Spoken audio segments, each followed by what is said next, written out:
Saat Indonesia masih dalam masa kerajaan-kerajaan di mana konflik internal lebih menjamur, tidak sedikit pula masyarakat luar negeri yang singgah di Indonesia sebagai petualang atau pedagang yang berlayar dekat dan jauh, di mana terjadi relasi antara masyarakat Indonesia dengan luar negeri yang agendanya bermacam-macam, mulai dari intrik ekonomi, perang, atau pertukaran kebudayaan. Manusia mempunyai tujuannya tersendiri saat berkontak dengan yang lainnya, baik dengan perbedaan bahasa ataupun latar belakang sosial, baik tujuannya untuk bersahaja atau memancing perkara. Karena Indonesia yang masih belum bersatu menghadapi suatu masalah dan menjadi salah satu sejarah kelam. Persaingan ekonomi dan pasar yang membuat bangsa Eropa untuk menjelajah dunia untuk mencari barang yang bisa dijual belikan, baik tanpa atau dengan unsur-unsur lainnya seperti gold, glory, dan gospel, sembari melawan balik rival pasar mereka yang tentu saja selalu memonopoli ekonomi pada aturan yang mampu memberatkan pihak lain. Dan disitulah terjadinya perubahan yang signifikan pada Indonesia terhadap masuknya Belanda ke Indonesia, yang tidak hanya sebagai penjelajah, namun sebagai pencari suaka dagang dari rumor dan informasi yang didapat, mulai dari mulut ke mulut, testimoni pedagang, sampai rival yang sudah mendahului tujuan mereka. Ya, kita membicarakan Belanda dan masuknya organisasi dagang Hindia Belanda atau VOC di Indonesia. Menurut idsejarah.net, Belanda mencari alternatif lain dalam melawan faksi Eropa lain seperti Inggris, yaitu melawan perserikatan dagang mereka, East India Company atau EIC. Karena EIC hadir, hal ini menimbulkan kekhawatiran para pedagang Belanda terhadap persaingan bangsa Eropa lainnya yang kokoh dan kuat. Maka seorang parlemen dari Belanda bernama Johan van Oldenbarneveldt mengajukan penggabungan pedagang-pedagang Belanda menjadi satu perserikatan yang dibentuk pada tanggal 20 Maret 1602 atas prakarsa Pangeran Maurits dan Oldenbarneveldt. Didirikanlah kongsi perdagangan bernama Verenigd Oost-Indische Compagnie atau VOC. Pada tahun 1602, VOC membuka kantor pertamanya di Banten yang dikepalai oleh Francois Wittert dengan tujuannya di Indonesia, yaitu menghindari persaingan dagang yang tidak sehat antar pedagang Belanda lainnya, memperkuat posisi Belanda dalam menghadapi rival pasar mereka, dan membantu Belanda dalam ekonomi mereka sendiri dengan hak ekonomi yang sangat menguntungkan Belanda dan merugikan bangsa Indonesia, sekaligus memainkan politik ekonomi mereka yang sangat meresahkan sembari secara halus memperbudak dan secara lambat menjajah bangsa Indonesia.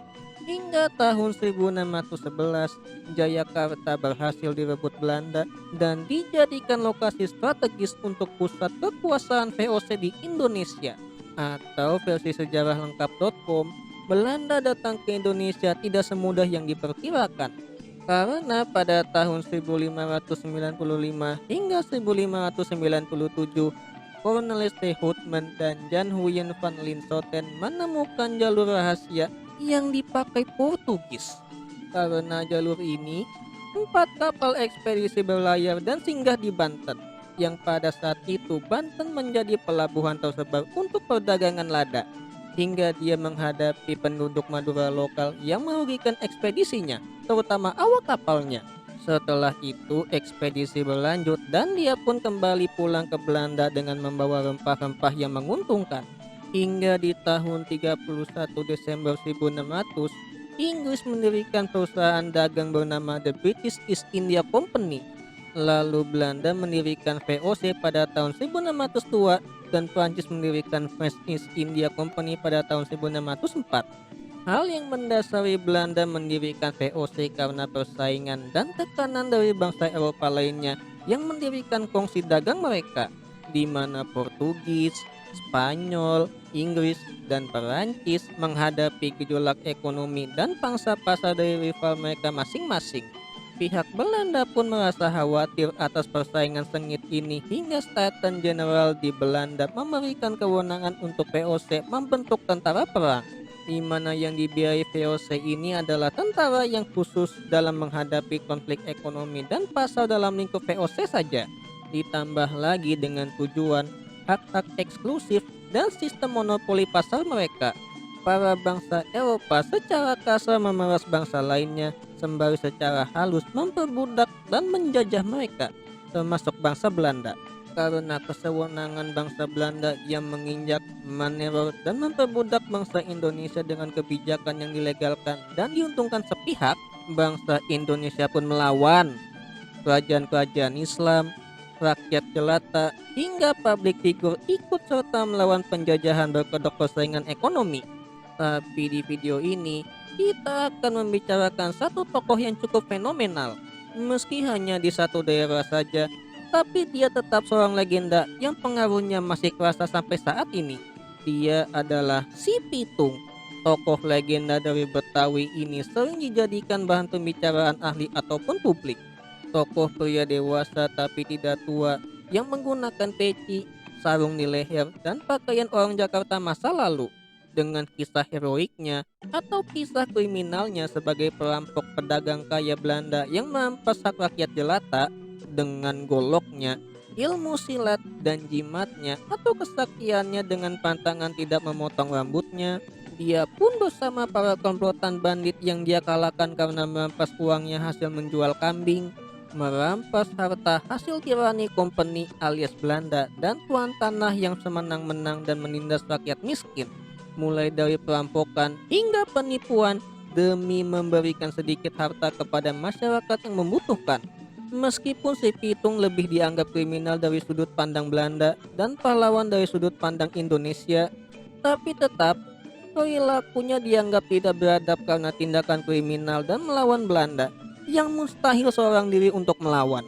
Meskipun cerita ini sangat populer karena adaptasinya, mulai dari karya seorang sejarawan asal Belanda, Margriet van Til, yaitu dalam bukunya Batavia Kala Malam, Polisi, Bandit, dan Senjata Api, dan esai bertitul In Search of Si Pitung, The History of an Indonesian Legend, atau dari novel adaptasi karya Lukman Karmani yang berjudul Si Pitung, Cerita Klasik Zaman Betawi, 1969, atau adaptasi film yang dibintangi Diki Zulkarnain yang berjudul Si Pitung 1970, atau adaptasi buku cerita yang diadaptasi juga dalam desain dan target pembaca masing-masing, baik untuk remaja atau untuk anak-anak dengan alur cerita yang akurat dengan kejadian dan latar waktu yang terjadi.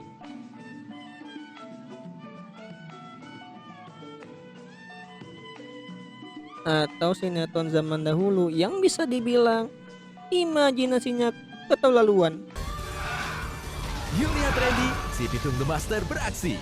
Atau adaptasi film pendek karya publik dan masyarakat biasa yang menjadi tokoh tersebut dengan seadanya dan apa adanya.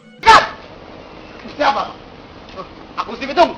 Saya minta kalian berani ya dengan rakyatnya lemah. Kalau berani lawan aku, siapa tak?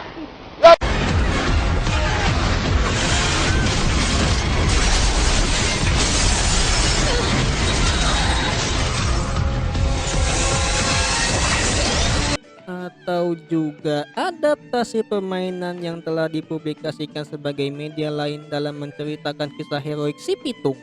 Ya, game, di mana itu adalah topik utama di video ini. Dan harus saya katakan, ada sedikit sekali game yang bertema Si Pitung. Atau saya kudet karena ada media lain yang belum saya ketahui dalam menceritakan kisah ini. Tapi yang jelas itu adalah topik utama di video ini, di mana kebanyakan game ini adalah hasil karya dalam negeri yang akan saya ulas dan March mainkan, mulai dari game PC hingga Android. Apakah bagus atau tidak? Baiklah, March ganti. Siapakah itu di malam gelap, disinari bintang-bintang? Itulah Pitung. Cahaya di tangannya adalah harapan. menyinari semuanya dengan kebajikan. Pitung jump, pitung kick, angka siung bim, taklukkan penjajah agar merdeka.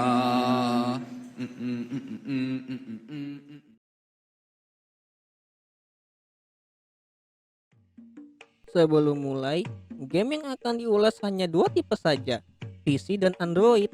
Di PC hanya dua saja, tapi di Android ada 5, walau hanya 3 yang bisa saja. Jadi hanya ada 5 game saja dan kita akan mulai dari game PC. Mas juga akan memainkannya dan semoga dia tidak kesal dengan itu.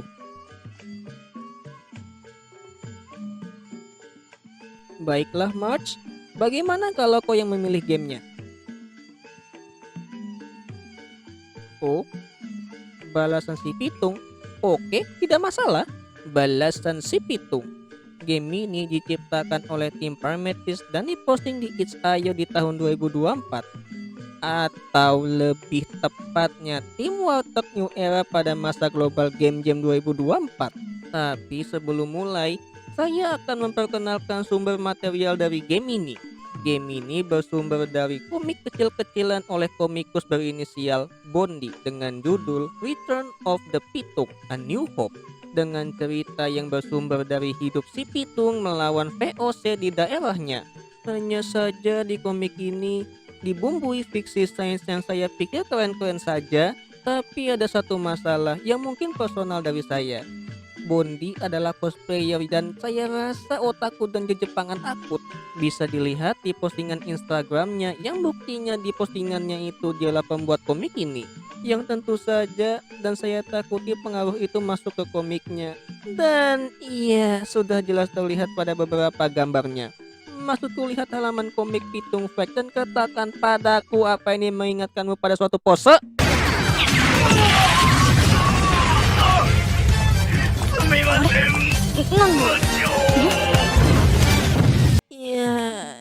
Oke, aku rasa meskipun ada perubahan pada tokoh dan latar cerita, tapi tidak dengan jalan ceritanya yang dimana berusaha memvisualkan kejadian si Pitung dengan VOC yang diubah latarnya di zaman futuristik di mana temanya sama, yaitu penjajahan. Di mana di komik ini bukan yang Pitung fight, jadi Pitung berteman dengan karyawan VOC bernama Jack Go. Dan Jack Go menyelamatkan Pitung dari penjahat kuat yang didasari insiden yang membuatnya berdosa dan harus menembusnya dengan membantu Pitung. Tapi di game ini adalah kebalikannya. Pitunglah yang harus menyelamatkan Jack Go dari VOC. Dan bagaimana Pitung menyelamatkan temannya yang setia? Dengan berpantun.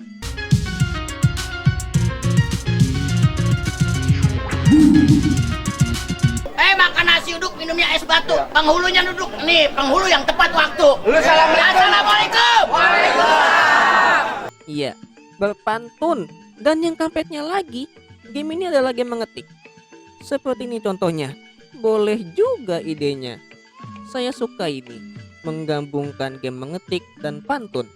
Keren-keren. Jadi di game ini March, kita harus mengalahkan 3 musuh saja. Iya, 3. Tapi dengan tingkat kesulitan masing-masing di mana game ini sepertinya ditargetkan untuk remaja. Oke, tidak masalah. Sekarang kita masuk ke gamenya. Jadi di intro ada cerita kecil dari komik ini, yaitu cerita penjajahan pada tahun 7777 di planet I45 alias Indonesia tentu saja.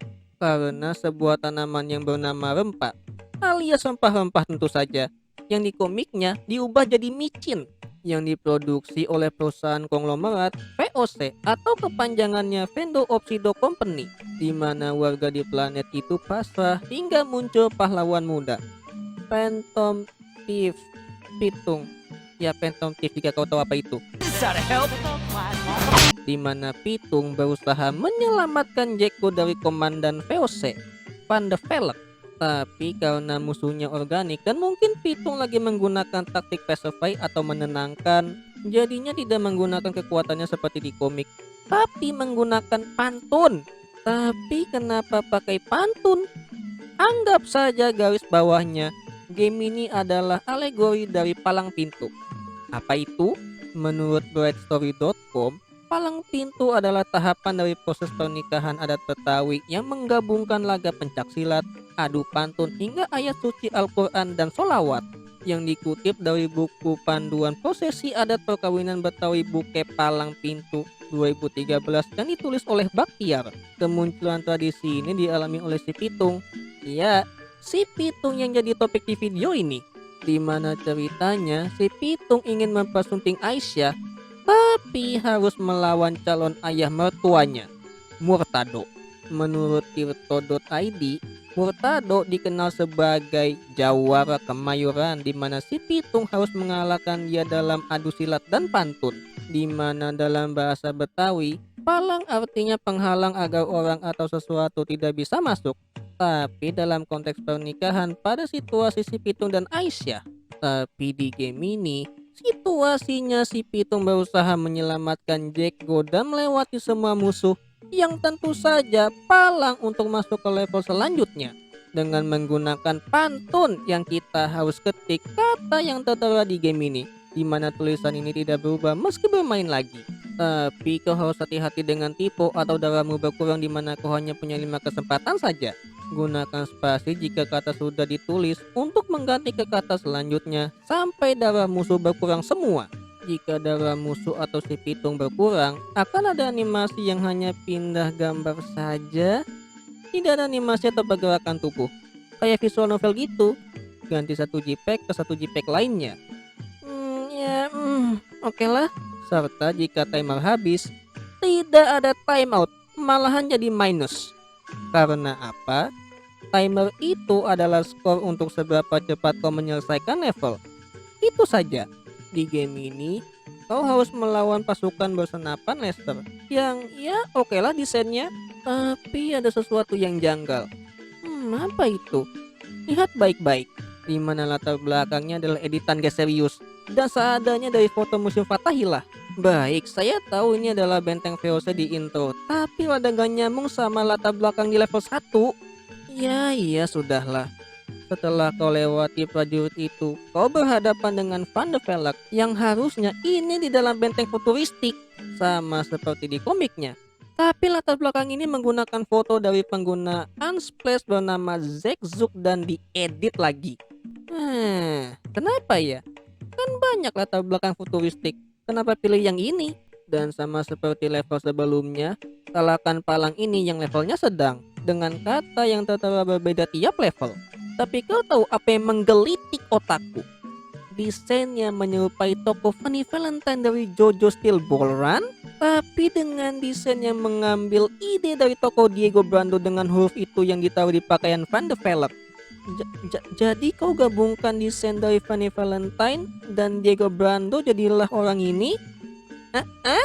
Wow, aku rasa pengaruh anime semakin menjadi-jadi. Tapi kita lanjutkan saja. Kalahkan dia dan menuju level terakhir di mana si Pitung melawan Ki Amat yang dia adalah cewek. Cewek? Kau tahu? Mungkin kita bisa gunakan desain pakaian dukun yang kau tahu terlihat dukun daripada busa ikut-ikutan grup god. Desain ini memang rada god gitu. Bahkan kuntilanaknya ikut-ikutan juga. Walau ada tulisnya juga. Tapi kenapa harus god sih? Karena afiliasi dukun adalah gelap dan god afiliasinya gelap juga. Kita bisa pakai baju sinden yang diasosiasikan dengan dukun. Kan bisa. Tapi namanya pilihan tim developer gamenya. Harus ada eksekusinya tersendiri. Ya, dan itu dia. Kalahkan Nonita malam ini dan selamatkan Jeko dari entah di mana ini. Iya, game ini keren karena menggabungkan dua tema yang cocok satu sama lainnya. Tokoh yang imajinatif dan penuh referensi juga. Tapi ada 3 hal yang membuatku garuk-garuk biji. Pertama, dan ini konyol sekali. Musik di game ini oke lah, ada tense-nya gitu. Tapi saya punya keluhan di level 3. Maksudku dengarkan ini. Masterpiece. Siapakah itu di malam gelap disinari bintang-bintang? Itulah Pitung. Cahaya di tangannya adalah harapan, menyinari semuanya dengan kebajikan.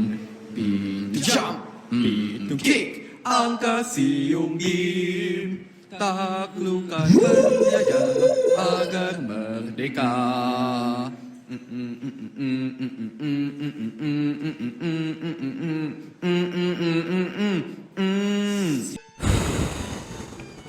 Siapa yang menyanyiakan bagus?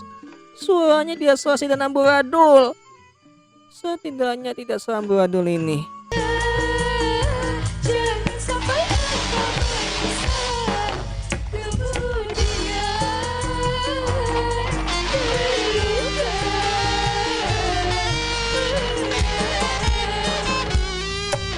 sudah. Aku rasa Bondi dan yang di kiri menggunakan suara mereka untuk musik di level 3. Dan iya, aku rasa budget juga. Kedua, jika kau kalah, mungkin kau akan ditangkap untuk dieksekusi nanti. Atau kata Van de Velak, mati di tempat. Tapi kau mau tahu pose matinya? Peter Griffin.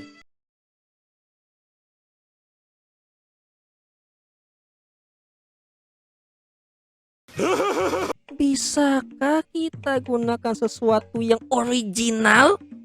Saya tahu pose ini ada di halaman terakhir di komik Pitung Fight. Kenapa harus mereferensikan sesuatu yang jatuhnya meme sih? Saya tahu komiknya ada humornya, tapi ini jadinya gak original. Dan yang terakhir, kau ingat pengaruh otakunya bakal terasa di komiknya? Ya karena di gamenya juga begitu. Tapi kau tahu kenapa aku kesal tercampur kecewa? Lihat kalimat ini dan katakan padaku, apakah kau perlu memakai kata ini yang membuatku malu luar biasa?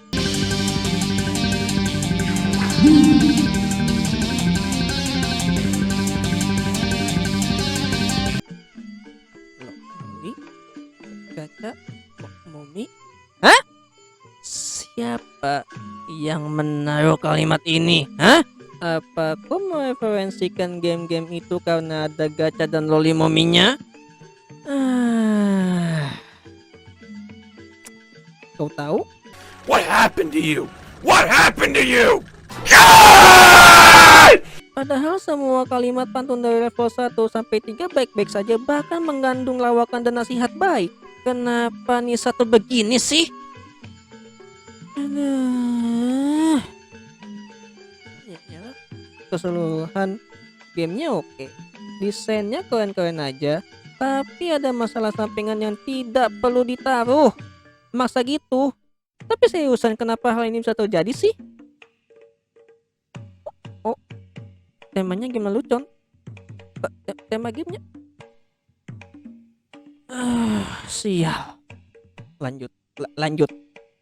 Yang terakhir adalah petualangan si Pitung oleh tim developer Harmonia dari kampus Politeknik Negeri Media Kreatif, yang ternyata adalah game untuk skripsi tugas akhir. Tidak percaya? Ini dia buktinya. Meskipun di halaman repositorinya tidak ditemukan, kenapa tidak ada ya? Tapi tetap kita sudah melihat koneksi dan buktinya bahwa game ini adalah tugas akhir mahasiswa kampus tersebut. Keren bro, dengan gaya yang chibi dan sepertinya targetnya untuk anak-anak. Tapi oke lah, di game ini dan mengikuti alur cerita si Pitung, yaitu melawan bandit dan tentara VOC. Ada 5 level yang harus diselesaikan dan bisa dipilih. Oke, di game ini ceritanya si Pitung disuruh ayahnya untuk mendatangi tetangga bernama Bokir yang membantu membetulkan genteng rumah sembari melawan bandit yang berkeliaran, sama seperti di ceritanya, tapi beda eksekusi alur ceritanya. Dan prajurit VOC yang merampas rakyat jelata, sama seperti di ceritanya. Jadi game ini 3D action adventure dengan platform. Tapi kenapa saya lihatnya toko si Pitung dan musuh 2 dimensi ya? Ya oke lah. Di sini kau bisa bergerak dengan tombol yang dituju, menyerang, melompat, sliding, hingga menghindar dengan cepat. Lalu lewati level sembari mengalahkan musuh baik serangan jarak dekat ataupun jauh. Kau bisa memukul mereka dan mereka terkena stun jika kau menekan tombol pukul terus-menerus. Namun tidak lupa di perjalanan, ambil gulden. Ya, mata uang waktu itu. Dan itu hanya untuk skor saja. Tidak ada fitur toko atau upgrade. Juga serang gentong untuk mengumpulkan gulden atau bir peletok untuk memulihkan darah. serta golok untuk menambah daya serang si pitung. Oke, klasik.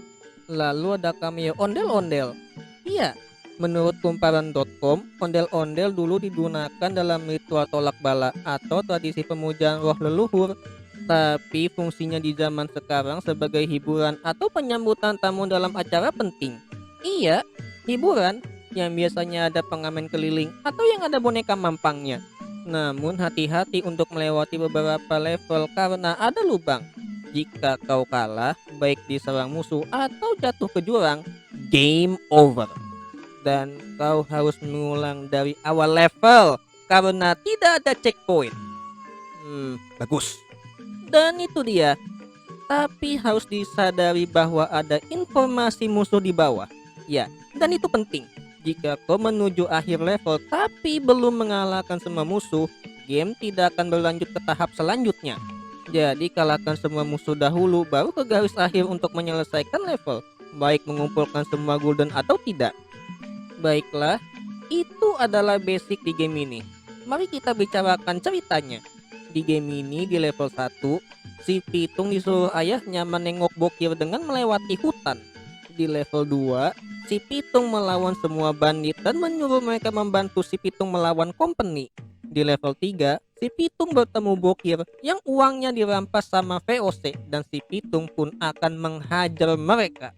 Di level 4, ternyata si pitung dihianati bandit dan dicegat tentara VOC di sebuah gua. Hingga di level 5, si pitung melawan semua tapi kecapean. Namun naas, si pitung mati ditembak di akhir cerita.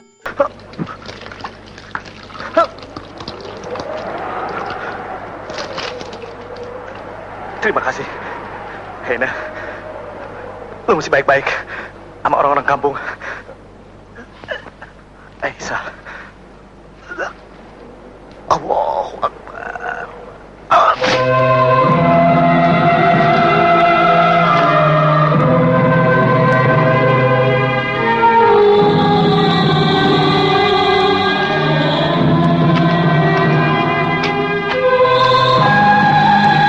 Dan tamat. Itu dia game petualangan si pitung. Keseluruhan, gamenya oke lah. Meskipun banyak kekurangan seperti animasi yang seadanya, musik yang hanya satu saja. Ya, satu tapi sesuai tema Betawinya. Jadi oke lah. Serta ada bug aneh yang saya temukan. Saya tidak tahu apakah ini acak atau tidak. Tapi ada kemungkinan game ini menonaktifkan sliding. Yang dimana sangat kritis, krusial untuk si pitung melewati beberapa platform yang mengkhususkan dirinya untuk sliding. Ini sangat mengganggu sekali, tapi kadang-kadang terjadi. Dan kau harus restart game, bukan restart level untuk menormalkan game dari bug ini. Lalu saat kau terkena serangan, entah kenapa pergerakan si pitung jadi licin. Jadi saat kau ingin menyerang balik, kau akan bergerak seperti di level S. Kenapa ya?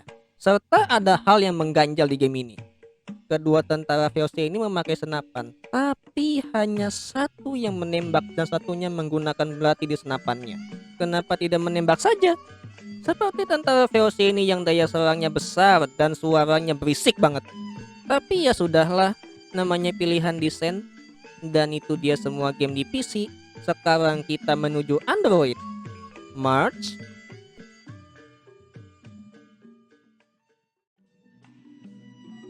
Baiklah, kita langsung saja. March, kau pilih yang mana? Oh, Bang Pitung. Oh, Bang Pitung dari developer Talkie Studio. Talkie Studio? Saya tidak bisa menemukan siapa itu Talkie Studio. Mungkin pernah ada di Play Store tapi sudah terhapus.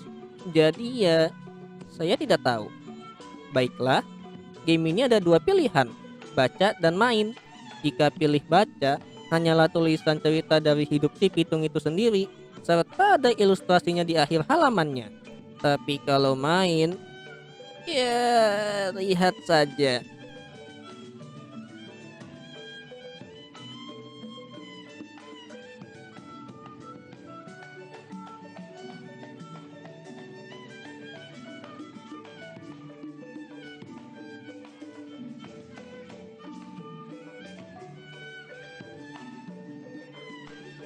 Po. Po.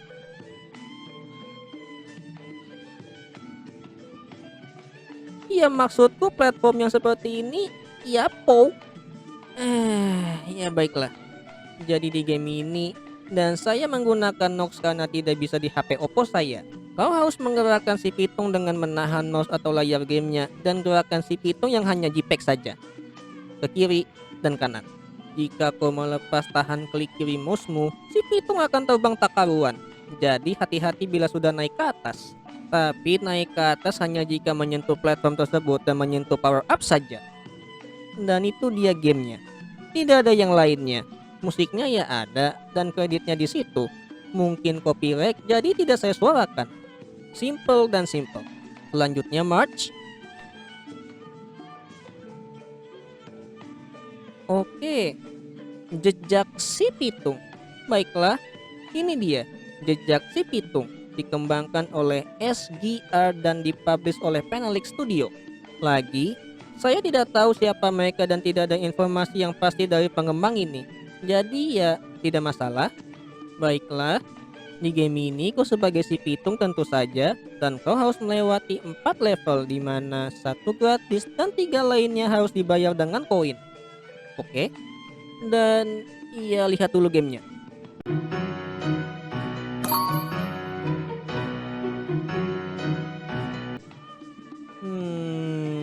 Baik, 2D platform.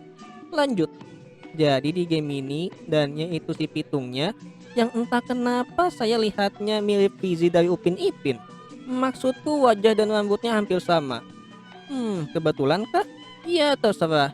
Jadi di sini kau hanya harus sampai akhir level saja sembari mengambil koin untuk membeli level selanjutnya. Sembari menghindari siput dan juga makhluk ini. Ya, makhluk ini apa? Tunggu dulu. Latar belakangnya seperti kota Jakarta masa modern yang kau tahu, macet luar biasa dan ada hewan siput. Babon, kalajengking dan hewan ini. Hewan ini? Aku rasa ini si pitung zaman modern, bukan yang zaman penjajahan Belanda. Maksudku apa hubungan si pitung menghindari hewan ini? Iya, menghindari. Karena kau tidak bisa menimpa mereka atau menyerang mereka. Kau tahu, kayak game Mario Bros. Jika kau menimpa mereka atau beberapa objek di game ini seperti batu kecil, duri-duri tajam, banyak duri tajam, dan mesin pemotong, ya kau tahulah. Dan ya terserah. Jadi kau harus lewati itu semua sembari mengambil koin, dapatkan power up untuk membantumu, atau menjahilimu seperti ini.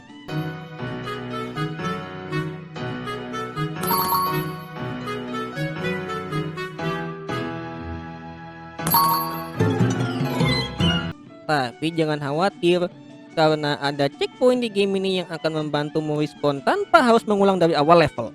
Hingga sampai di permata hijau ini sebagai bendera finish di setiap level di game ini. Wow.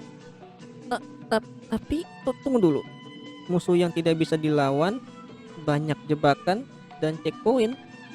Oh tidak. Jangan-jangan.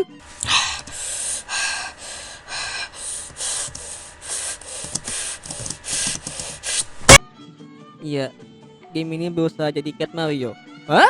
Pantas saja banyak jebakan dan saya merasa dikalahkan melulu. Ternyata mau jadi game troll. Sialan.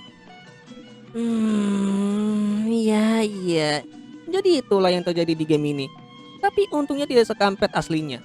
Meskipun ya oke saja gamenya, tapi fisik di game ini agak lepas kendali pada situasi tertentu. Contohnya seperti batu-batu ini. Agak aneh tapi ya tidak apa-apa. Tapi itu bukan masalah utama di game ini, tapi progress. Ya, kau harus membeli level lainnya jika tidak mau bosan. Dan jujur grinding luar biasa. Tapi kau mau tahu cara efektif untuk membeli semua level ini? Pada level 1, ya perkotaan, entah kenapa checkpoint terakhir tidak reset ulang. Maksudnya setelah kau menyelesaikan game, semua checkpoint akan di reset dan kau mengulang level dari awal level. Tapi di level 1, checkpoint terakhir tidak reset. Jadi kau bisa grinding koin dengan cepat. Mungkin sekitar 30 menitan lebih. Terlebih dekat dengan permata hijau yang jumlahnya 20 koin emas atau lebih. Jadi ada exploit yang bisa disalahgunakan dengan benar. Jadi kau bisa membuka setiap level tanpa harus capek-capek mulai dari awal level. Level 2, kau berada di sisa kota yang dihancurkan. Maksudku ada bangunan rusak dan bahkan ada menara jaga yang rusak. Maksudmu apa ini? Fallout? Ya terserah. Di level 2 ada gear yang sebagai platform atau jebakan. Tapi ada satu hal yang penting dari semua level, termasuk level 2. Lihat kunci ini. Kau akan menemukan itu pada setiap level dan sangat krusial. Karena dengan menyentuh itu akan membuka jalan yang tidak bisa ditembus. Meskipun pada beberapa kasus kau bisa mengabaikan kunci itu dan gunakan double jump untuk melewati bagian yang mengharuskan mengambil kunci. Iya, dan double jump sangat berguna jika kau gugup dan punya masalah kepanikan di game seperti ini. Serta di level 2 ada beberapa hal sampingan seperti platform tak terlihat untuk jebakan mungkin? Entah. Dan yang paling rese, jika kau tidak hati-hati saat ingin menyentuh permata hijau, ada kemungkinan kau kalah saat menyelesaikan level. Menyebabkan soft lock UI yang bisa di reset dengan keluar layar, bukan keluar game. Beda dua hal itu. Level 3 Baiklah. March, aku ingin tanya. Apa yang dilakukan orang ke Antartika atau mungkin Tibet Nepal? Bertemu penguin atau mendaki pegunungan Himalaya sembari memakai pakaian untuk palang pintu? Aduh, hubungannya apa sih si Pitung sehingga ke wilayah bersaju ini? Ini tidak ada kaitannya dengan si Pitung sama sekali. Mencari minyak, March, ingat kita tidak membicarakan hal itu. Ya?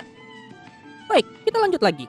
Jadi sama seperti level sebelumnya, banyak jebakan, bola salju. Oh, ternyata Yeti. Dan banyak sekali panah tajam. Ya, duri tajam. Dan yang lainnya. Meskipun di level ini agak mudah dibanding level sebelumnya, ada satu hal yang jadi pusat perhatianku. Jika kalian lihat yang merah ini, saya rasa ini adalah semacam simulasi pemecahan cahaya dan bayangan. Bahkan bisa kau lihat di level 1 jika kau sadar. Tapi rada aneh jika kau melakukan ini. Iya, sangat aneh sekali penempatannya. Mungkin agak lebih ke atas. Dan itu saja. Terakhir level 4. Aku tidak tahu di mana. Anggap saja hutan Amazon.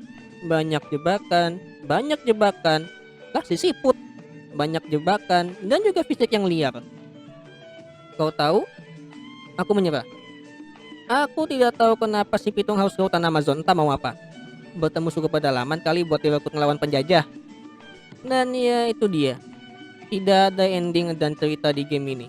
Hanya game troll casual dan tidak ada yang lainnya. Simpel saja. Dan yang terakhir, dan aku tidak percaya ini, yang terbaik dari seluruh game di video ini. Ya, kau tidak salah dengar. Lebih baik dari game PC dan Android lainnya. Bahkan bisa saya katakan lebih baik dari segi cerita yang terlampirkan dari game sebelumnya. Dan March, mainkan. Ini dia gamenya, The Adventure of Si Pitung. Dan game ini adalah 2D action adventure diciptakan oleh mahasiswa STMIK Ami Kompo Wokerto bernama Adi Dwi Rizky untuk skripsi tugas akhirnya. Tidak percaya? Ini buktinya.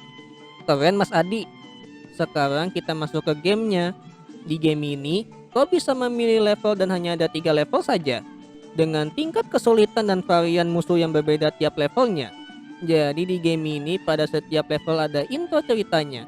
Pada level 1, si Pitung harus mengalahkan tentara VOC yang merampas harta warga. Yang nanti muncul koin setelah mengalahkan mereka. Meskipun tidak ada perubahan atau hasil dari mengumpulkan koin, hanya sebagai skor sementara saja. Dan kita masuk ke gamenya. Di sini kau bisa menggerakkan si Pitung, sliding atau meloncat, juga tombol serang dekat atau jauh, di mana serangan jauh sangat eksploitatif, di mana saya rasa ini sebagai panah, tapi tidak terbatas. Jadi kau bisa menyalahgunakan fitur ini sebaik-baiknya. Jadi lawan tentara VOC dengan golokmu.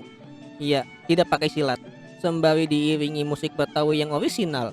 Ini baru akurat. Saya suka. Meskipun sayangnya hanya satu lagu saja, tapi tidak masalah. Tidak merusak suasana cerita. Jadi kalahkan musuh dengan golokmu yang dimana ada efek darahnya. Maksudku lihat itu. Aku mau tahu apakah target audiensnya anak-anak atau remaja. Jadi bimbang saya. Tapi tidak masalah. Lalu hadapi mereka semua dan lewati platform tinggi dengan meloncat. Berbicara meloncat, ada bagian spesifik di mana si pitung memanjat dan melompat ke samping kayak Prince of Persia. Meskipun hanya satu segmen saja pada tiap level 1 dan 2, tapi bingung pertama kali melakukan ini. Terkadang jika kau tidak hati-hati, si pitung akan mental seperti ini. Tapi sebenarnya mudah untuk melewati ini. Tapi kau harus tahu, meloncat di game ini berefek pada kecepatan si pitung. Jika kau lambat, loncatan akan lambat. Jika kau cepat, loncatan akan cepat. Seperti itu. Tapi yang saya sayangkan adalah sliding. Aku tidak tahu fitur ini untuk apa dan tidak ada gunanya, baik di setiap level atau fungsinya. Bahkan sliding di game petualangan si pitung sangat krusial untuk melewati beberapa halangan. Bahkan bisa digunakan untuk menyerang musuh dengan daya serang kecil. Jadi ya, ada beberapa hal yang sangat disayangkan. Mungkin keteteran waktu untuk tidak membuat halangan khusus untuk sliding. Baik, lanjut. Setiap level memiliki bos yang harus kau kalahkan sebelum menyelesaikan level, karena ada pintu yang menghalangimu. Bos di level pertama adalah orang ini alias pendekar yang dimana sepertinya terkena sunburn. Setelah kau kalahkan mereka, ada ending cerita pada setiap level. Level 2, si pitung harus menyelamatkan seorang warga bernama Fatimah oleh para pendekar dan penjajah sebelum dibawa ke markas besar. Ya, mengingatkanku pada sesuatu. Lalu kalahkan semua musuh yang dimana di level ini banyak sekali ornamen-ornamen yang banyak, yang sepertinya developer ingin membuat level yang tidak monoton. Oke. Lalu kalahkan bos di level ini yang ternyata bandit yang ditemani musuh pendekar. 2 lawan 1 mainan lo, sini tak geplak lu. Terakhir di level 3, dan aku tidak percaya ini, Fatimah diculik lagi lah dan ke markas besar. Jadi si pitung sebenarnya gagal di level 2 untuk menemukan Fatimah, atau Fatimah memang diculik lagi? Baik. Di level ini dan satu-satunya musuh bersenapan muncul, dan aku rasa aku tahu kenapa golok si pitung tidak terbatas. Untuk meringankan game ini karena musuh yang banyak dan dapat menguras darahmu dengan cepat. Meskipun game ini sangat mudah, bahkan saat kau kalah, tidak ada game over. Kau mengulang dari awal level tanpa musuh respawn. Keren. Ya, meski tidak banyak animasi yang wah dan biasa saja, tapi harus saya akui, game ini sangat mulus dan sedikit bug yang muncul. Lalu kau kalahkan bos di level 3 yang ternyata Jenderal VOC yang menggunakan 2 pedang. Widih, serem. Kalahkan dia di benteng VOC dan selamatkan Fatimah. Dan itu dia, The Adventure of Si Pitung. Keseluruhan, gamenya asik, gampang karena kebaikan developernya, exploit yang disengaja, tapi ada ornamen yang sedikit mengganggu. Tapi fungsinya sebagai pemanis level agar terlihat sesuai pada cerita si pitung. Bolehlah. Dan ya, game simple yang tidak terlalu kompleks dan mudah diikuti. Keren. Tapi belum selesai karena ada beberapa game si pitung yang tidak bisa saya mainkan dan dapatkan. Pertama di Android, diciptakan oleh mahasiswa Universitas Binus. Si Pitung Against the Invader, dan game ini adalah 2D action adventure. Hanya ada 2 level saja, tapi tidak masalah. Mungkin ini untuk uji coba saja, tapi tidak masalah. Di game ini sama seperti cerita si Pitung, tapi pada setting masa depan sepertinya. Kau tahu, tidak akurat. Si Pitung bergerak dengan tombol Android, tapi saya lihat pergerakan dan animasi si Pitung agak jengki gitu, nggak mulus. Serta saya lihat daya serang musuh sangat tidak seimbang karena si pitung mudah kalah di sini. Maksudku lihat ini. Langsung sekarat itu. Buset. Dan level 2 jalan tol aku rasa, dan dia jatuh ke kolam. Kalah. Yaitu dia. Sangat tidak seimbang pada daya serang musuh. Harusnya dikecilkan saja. Sangat memberatkan pemain. Terlebih tidak ada serangan jarak jauh seperti di Adventure of Si Pitung untuk meminimalisir tindakan musuh dari jauh. Selanjutnya adalah Pitung Reborn, The Superhero from Betawi dari tim developer The Lucky Nut Game yang diciptakan untuk ajang Match 2018 Multimedia and Game Event, yaitu ajang kompetisi multimedia yang diadakan oleh kampus ITS pada mata kuliah teknik komputer. Game ini adalah 2D platform adventure. Ya, sama seperti jejak si Pitung. Bisa dilihat hanya ada 4 level, tapi tidak masalah. Di game ini, kau punya 5 darah, bukan nyawa. Koin dikumpulkan untuk skor dan permata untuk bintang. Ya, kau tahulah maksudku. Lalu diakhiri si Pitung membuka skill bola api. Lah, iya, lihat ini. Oh, oke. Lalu melawan loh, hah? Militer modern dengan clock. Dan itu dia. Tapi musiknya, ya kita tidak usah membicarakan hal itu. Agak melenceng. Yang terakhir adalah The Rise of Pitung oleh developer Kreko Dev dan Ulup dari Universitas Binus. Game ini adalah 3D interaction adventure di mana si Pitung harus melakukan beberapa interaksi untuk melanjutkan proses permainan sampai selesai. Yang aku rasa game Android yang diemulasi di PC. Pakai Nox mungkin? Di game ini akan ada pengenalan dan instruksi game seperti bergerak dan berinteraksi dengan objek atau seseorang.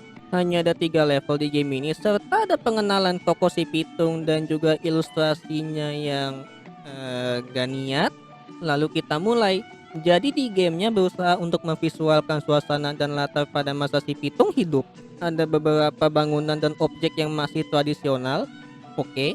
Lalu si Pitung di sini tidak bisa melawan dan harus menghindari tentara VOC sembari menyelesaikan tugas yang ada di layar atas. Meskipun dia telah belajar silat dan diberi golok. Oke, untuk tidak menyebabkan kegaduhan, tidak masalah.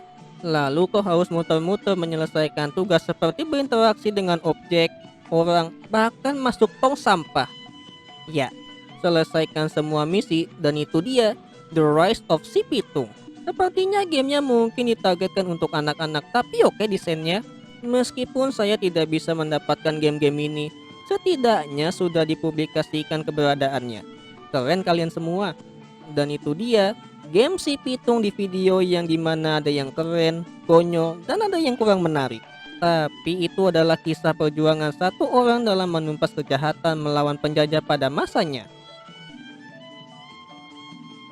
Hah? Apa March? Kejahatan lawan kejahatan? Apakah itu sama saja? Anggap saja sirkumstansinya berbeda pada masa itu ya. Meskipun di pihak VOC terlihat sebagai kriminal dan di pihak warga Betawi adalah pahlawan lokal, tapi itu adalah perspektif masing-masing. Ya, apa March? Ini salah satu penyebab rasmu sangat bermasalah. Mau bagaimana lagi March? Hidup dan mati adalah perjuangan dan tindakan yang diambil dapat berbeda konsekuensi. Baik dan buruk sangat abu-abu, meski cerah dan sebening kristal. Tapi pemikiran manusia masing-masing berbeda akan suatu informasi. Ya. Kau pertama merusak bumi ini dan selanjutnya merusak rasmu sendiri secara frontal dan terselubung. Ya aku tahu itu March, tapi bisakah kita bicarakan ini di lain waktu karena kita sedang membicarakan si Pitung. Bukan menggeneralisir tindakan si Pitung dan VOC yang semua manusia pasti lakukan suatu saat nanti. Paham? Paham? Baiklah, kita sudahi saja video ini. Bagaimana March? Oke.